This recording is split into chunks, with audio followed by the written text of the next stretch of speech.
Hi friends, welcome to Nahash kitchen. இது வரைக்கும் நம்ம சேனலை சப்ஸ்கிரைப் பண்ணாதவங்க சப்ஸ்கிரைப் பட்டனை ப்ரெஸ் பண்ணுங்கள். அப்படியே பக்கத்தில் இருக்க பெல் ஐக்கானை கிளிக் பண்ணுங்கள். அப்போ தான் நம்ம சேனலோட வீடியோஸை நீங்கள் மிஸ் பண்ணாமல் தான் பார்க்கலாம்.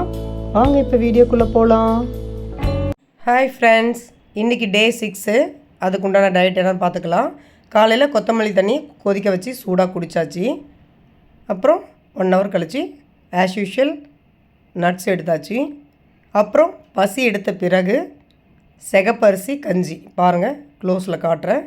சிகப்பரிசி கஞ்சி உப்பு போட்டு பூண்டெல்லாம் தட்டி போட்டு பண்ணின கஞ்சி. அது ஒரு பவுல் ஃபுல்லாக எடுத்துக்கிட்டேன், பெரிய பவுலு. அப்புறம் பசி எடுக்கக்குள்ளே என்ன சாப்பிட்டேன்னா 2 கொய்யாப்பழம், பெரிய கொய்யாப்பழம் 2 கட் பண்ணிவிட்டு நான் ஒரு பிளேட் ஃபுல்லாக வச்சு சாப்பிட்டேன். திரும்பவும் பசி எடுத்த பிறகு தான் மதிய லஞ்சு கணக்குக்கு நான் இதை எடுத்துக்கிட்டேன்.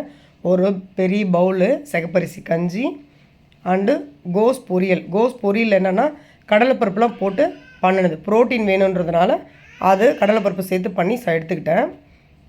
நைட்டுக்கு பார்த்தீங்கன்னா நைட்டுக்கும் அதே சிகப்பரிசி கஞ்சி தான். 1.5 கப்பு வர அளவுக்கு காய்ச்சி எடுத்துக்கிட்டேன். காய்ச்சின கஞ்சியை நல்லா ஆற வச்சுட்டேன். ஆற வச்சுட்டு நான் அந்த கஞ்சியை நைட்டுக்கு எடுத்துக்கிட்டேன். அது கரெக்டாக 1.5 கப்பு தான் இருந்துச்சு. 1 கப்பு இன்னொரு 1/2 கப்பு பாத்திரத்துலேயே இருக்குது பாருங்கள். இதோட நைட்டுக்கு வேறு எதுவும் எடுத்துக்கல, நான் படுத்துட்டேன். ஃப்ரெண்ட்ஸ், இந்த டயட் எடுத்துகிட்டு நீங்கள் எப்பவும் போல் வாக்கிங், எக்ஸசைஸ் இது எல்லாமே கண்டினியூவாக மறக்காமல் பண்ணுங்கள். அப்போ தான் வெயிட் குறையும். Bye friends.